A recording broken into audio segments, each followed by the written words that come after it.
Hey everybody, glad that you made it back by. So this is going to be the last pouch on my bug out bag that we have not gotten into yet. And I'm sure that everybody's going to kind of want to see it because it's, the last one we're doing on this particular bag, but arguably one of the most important anyway. You know, obviously it's a medical pouch, obviously. So, this won't be the last video on things of this nature, because now once this pack is done here, then the very next thing we'll do is we'll go ahead and cover the car kit, which that's going to be a lot more expansive, obviously, because in the car you can carry a lot more stuff, obviously. So a lot of gear gonna be seen there that hasn't been seen yet. So that'll be what's coming up next. So we'll get into this. Obviously it's a vanquest, as you can see. This one, I can't remember off the top of my head what they're calling it. I'll put it in the description, but it's their bigger medical pack, and it's a pretty cool pack. It's pretty nice. I don't know that vanquest, they are a little more expensive than some of the other brands, like say Maxpedition, or obviously the cheaper like Chinese no-name brands on Amazon. But I mean, they do have good quality gear as far as all their stitches are good, high quality zippers, lots of reinforcement on it. Obviously the nice Kadura nylon fabric, so it is treated with that waterproofing treatment that they do to it. So I mean, obviously not waterproof, but it is very resistant. So, and plus, I try to pack anything that can be affected by water. I try to pack it, like in a bag or something like that, if necessary. So let's go ahead and get into this. So I know I showed in my first video that was kind of the overview how I attach this to my pack. I use this what they call a mall air panel, and it's just got Velcro on both sides. It's got the hook on this side, loop on the other. Well, the panel on my bag has the loop side, so this will attach right to it, and that way I can have the quick detach feature on it. And this was about the best way I could come up with that would be the easiest and most secure. And this Velcro is really strong. I mean, once it's stuck on there, it's not just gonna come off. You could, I guess, be going through the woods and catch it on a tree branch or something, and maybe pull it off. I mean, I guess, but the thing is, it holds so tight. I mean, you're gonna hear that unless you're just oblivious or wearing earplugs or something, I guess. So anyway, I wanted to touch on that. So we'll jump over here to this real quick. Obviously, this is a CPR shield, and I know that is not really the recommended thing anymore, to use this in that fashion, but it came in one of the kits that I got somewhere along the line. And I thought, it is very lightweight, very small, doesn't take up anything, doesn't notice, you don't notice it's there.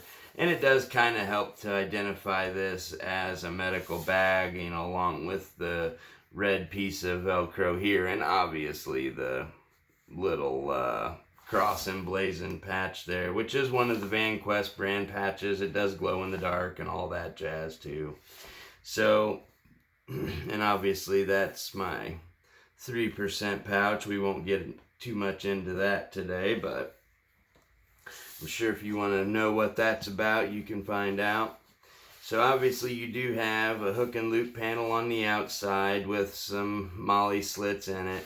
It is a pouch, but the only thing I don't like about these outside pouches, and all the bags are this way, Once you load this thing out, which I've got this thing crammed full, and that's one of the things we're going to do today. We're going to go through this pack and we're going to see what all's in here, because I did pack this a while back, and I think I've kind of modified my mission a little bit since when I first made this. So we're going to see what all's in here and see what needs to go out, you know, what we need to take out, what we need to put in, what we need to change, and get everything ready to go, because I do believe we do not have too much longer left until we're probably really going to need this kind of stuff. So anyway, back to this. So you do have this outside pocket, but once you fill this bag, it's so tight you can't hardly get in that pouch. So what I've done is I have put, now once you open it and empty the contents, then you can easily get in here. But I think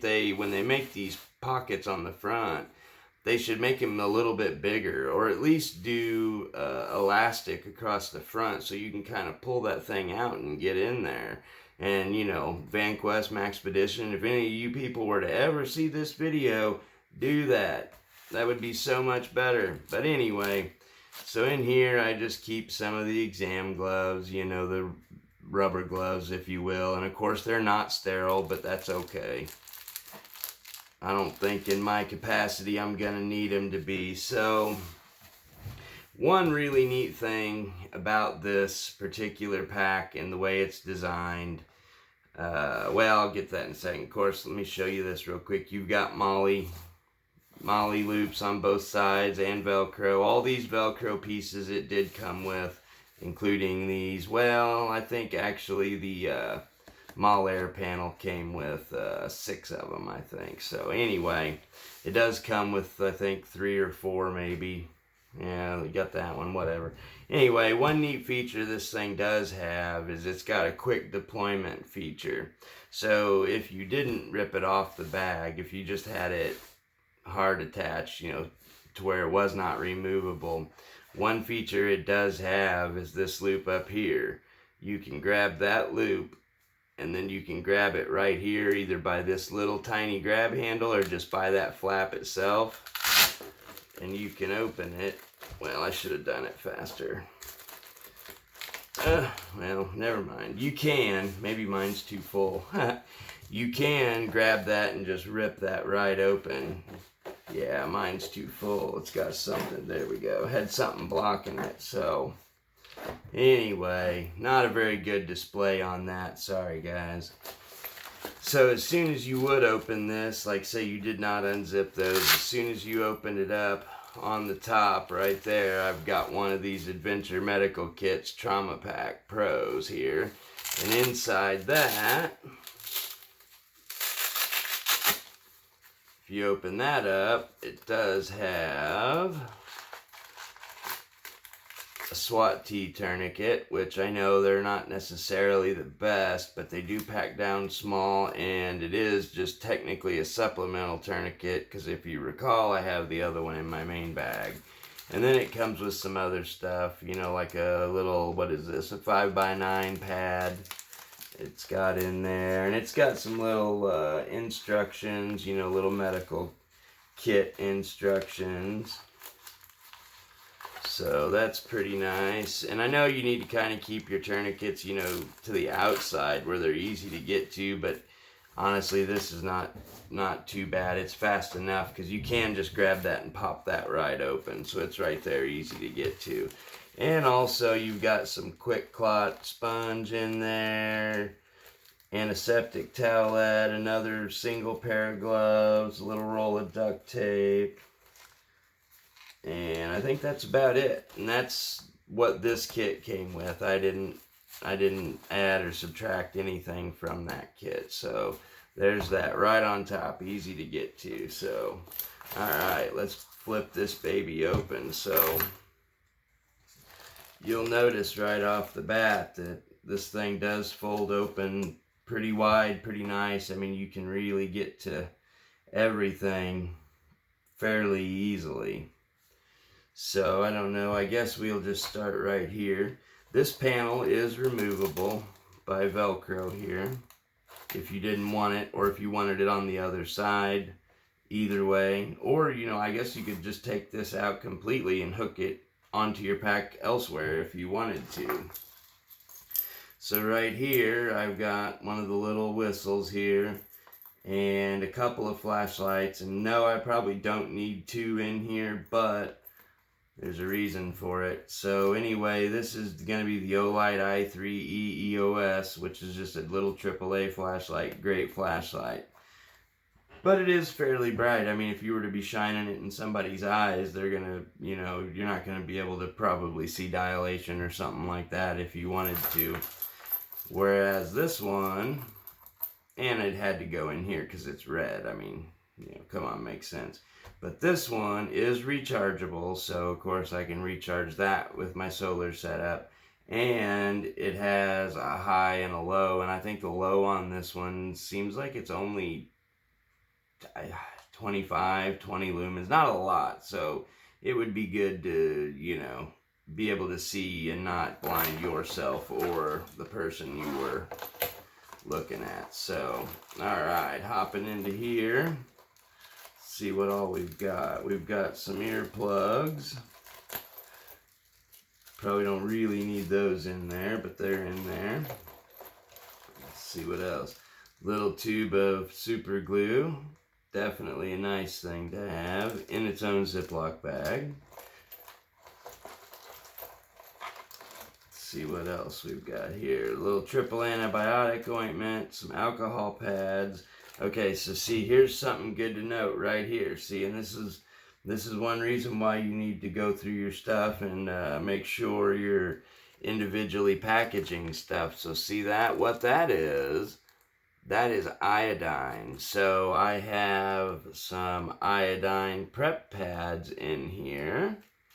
And as you can see, it would appear that at least one of them has ruptured, because I did have this in my car there for a little bit, and during the summer here it gets real hot. So there you go. That's why you want to go ahead and Ziploc bag off your stuff that may do that, because I would not have been very happy had that red iodine like that have gotten all over my nice pack, because this pack alone, like I said, it is not cheap. If I recall correctly, I think this pack by itself was around $50, you know, if I'm not mistaken. Which it may have changed, or I may not be right. I don't know. But there's an assortment of safety pins, all different sizes, big and small. Some regular Q-tips and like some applicator Q-tips. And actually, in this kit, I had it set up originally not necessarily as like a bug out bag, like trauma kit or med kit or whatever. This is what I carried with me like all the time, you know, in the vehicle with the kids and everything else. So my loadout on here might be just a little bit heavy. And since then, I have made dedicated kits, you know, for the vehicle and such. So that's another reason why I kind of wanted to go through this, because I can kind of pull some of the stuff out that I maybe don't need in here. So we'll keep going here. Let's see, what else do we have here? Okay, here's a little blood lancet, which is intended to be used as a splinter remover. So here we've got some anti-diarrheal medicine there. Definitely good to have those. What do we have here? Okay, some caffeine pills. All right, might need a little bit of energy. Or if you're used to having caffeine all the time, and now you're out in the wilderness bugged out, you know, you might get some headaches from not having that caffeine. So some of these caffeine pills might just save the day and make the difference.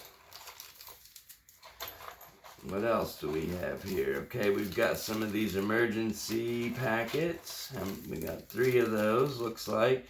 Very good to have there. I mean, if you're not familiar with what emergency is, look that up. Those are very good to have in here. Oh, correction, make that 4. That's even better. Even better. Okay, quite a few Benadryls here. Because the thing is, in the wilderness, maybe you yourself isn't susceptible to just allergies themselves, but also, things like poison ivy, poison oak, sumac, etc., or even just a regular old allergic reaction to maybe a medication or some kind of topical solution, or, even the adhesive on a Band-Aid. I mean, who knows? The sky's the limit on that. So I carry quite a few of these just in case, because I mean, that really could save somebody's life. If they start having anaphylaxis, this could mean the difference between life and death. So I carry quite a few of those. Alright, just got a cheap lip balm there. Bic lighter. Now, you're probably wondering why keep a lighter in here. Well, the answer to that is simple. Not for starting fires, really, but for sterilizing, say, mainly with what's coming up, but, you need to sterilize something. Obviously, flame is one of the best ways to do it, so that's why that's in there. Also, another one of these little DermaSafe razors. Obviously, lots of uses on that. And then another roll of duct tape. And yeah, I could either take this one out or I could take that one out. But, I mean, they're small, they're light.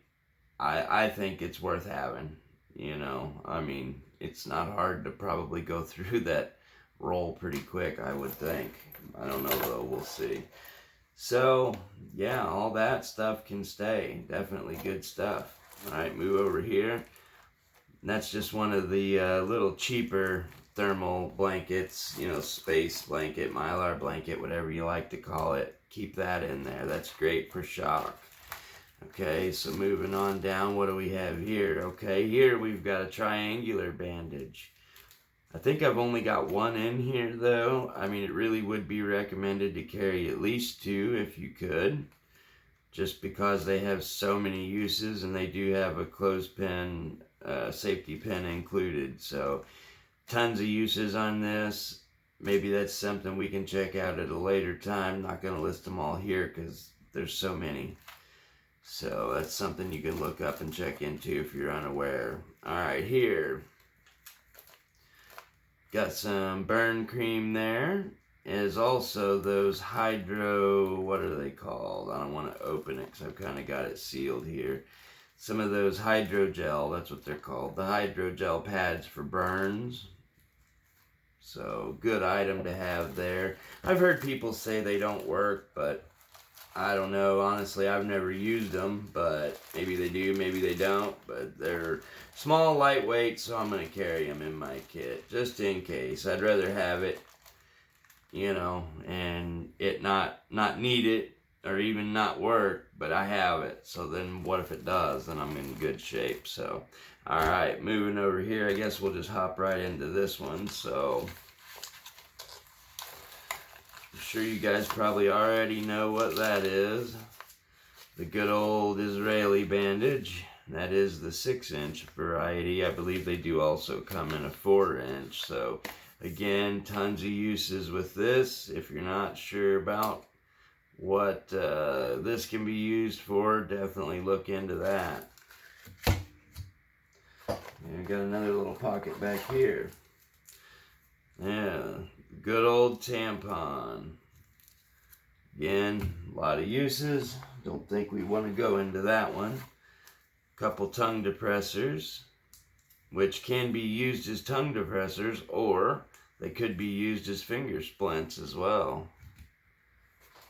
if need be. Which, of course, I mean, if you're in the wilderness, obviously, I'm sure you could just make your own out of a couple sticks, but it's always kind of nice to have something like that. And again, as with most of this stuff, it's small, it's lightweight, why not have it? Alright, moving into this right here. So this is just going to be a little goodie bag. This is going to have all of your Band-Aids, a little bit of the tape, and some of your bigger bigger pads here. This, I can't see what size this one is. Yeah, I can. 4x4 on that one, and there's a couple in there. You know, there's a few different sizes and whatnot, so just good to have. And again, like I said earlier with the waterproofing, you notice I try to keep things in bags. Yes, it takes an extra second to open this bag to get to it, but it's going to keep all your stuff good to go. So it's way worth doing. So this here is something that, out of everything in this kit, honestly, this is probably one of the things that could go, because, you know, if you can read that, surgical instrument kit, minor surgery. So we'll get into this. What this is obviously exactly what it sounded like. This is surgical tools and whatnot. You know, your hemostats, your tweezers, your scissors, your scalpel, your probe. Got a little light and a pin, another probe. And then when you jump over here into the side, those iodine pads didn't bust, but hey, I probably need to put those in a little bag in case they do. So I'll just pull all this out. So pulling all this out, in here, you know, some of this stuff I've added, some of it came that way. So another couple little pairs of scissors with really fine, super sharp points. Great for seed ticks or, you know, whatever you need. Another little pair, hold on, get that off of there. Alright, little pair of scissors here, which are some pretty good ones. They're, I don't know, maybe not the best ever, but they're pretty good. They're pretty good. And then here you've got a couple scalpel blades. And these are sterile. So, might need those. Might need those. And then you've got a sterile suture kit here. So this is going to be the aught size, 30 inches of it, you know, 30 inches long. Now that's the part where it becomes controversial, because, you know, stitching isn't really a method to stop bleeding. It's mainly just to kind of close the wound up to help promote healing, but also for aesthetics, you know, for when it does heal, it won't look so gnarly and have as much scarring. So, I mean, in the field, you know, unless you've got a lot of experience with doing sutures, that's really not something you even want to try, to be honest with you. I mean, I don't have a ton of experience, however, I do have some training. So, I mean, could I use it? Absolutely. Would it help? Not necessarily. I mean, that depends, you know. I've got the quick clot and all kinds of other methods that I would go to first. I mean, that would be absolute last situation. But, you know, in the field, you're not going to have ideal conditions. You're probably going to have poor lighting. You're not going to have sanitary conditions. You know, you probably don't have any business doing any kind of stitches. However, again, small, light, came with the kit, put it in there.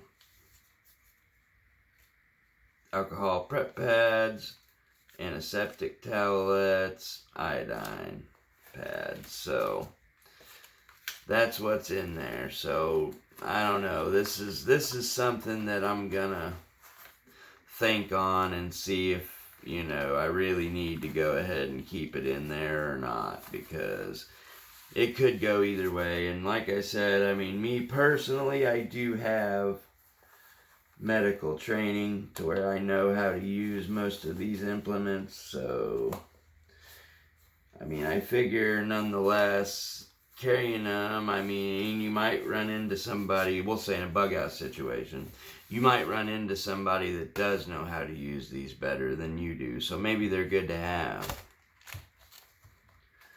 Okay, moving on into the back little pocket here. There's some moleskin. Definitely gotta have that. Alright, chest seals. Now, Obviously, you're going to carry 2 because most entry wounds has an exit wound, you know, especially if you're talking about gunshots and things of that nature. So if you're going to carry these, might as well carry 2. However, another reason I like carrying all these plastic bags, and this is something that, you know, you guys may not know. If you don't have a chest seal, and don't get me wrong, these chest seals are expensive, you know, but what you can do is you can take this plastic bag and you can cut it open and use just one side of it and tape that down, you know, around the edge and around the wound, and make an improvised chest seal. So, you know, that's something good to know. And there's definitely videos out there where, you know, you guys can check into that. So we got to move things along here. We're about at the 30-minute mark, so yeah, check into that too. So here we've got some petroleum dressings, good for burns, good for healing, all kinds of stuff. So moving along here, got a SAM splint, just shoved right in the back there. A little bit of this athletic tape roll for break sprains, things of that nature. Trauma shears, always got to have trauma shears. Here's a little rolled wrapping gauze. It's just compressed, that's all that is, just a big gauze wrap. And then something I probably don't need in here, but it's in here anyway, the little CRKT squid, which it's actually really heavy. I could probably replace that with something a little bit lighter and just as effective, but I wanted a decent, heavier duty knife in there. So, but yeah, that's pretty much it, guys. And I mean, this thing, you can see it's holding a lot of stuff. It is packed pretty full, but it holds a lot of stuff. And oh, something else that I was gonna say, make sure I got time. So this is something that I picked up just the other day to put in here. These Preparation H, you know, disposable pads. They're individually sealed.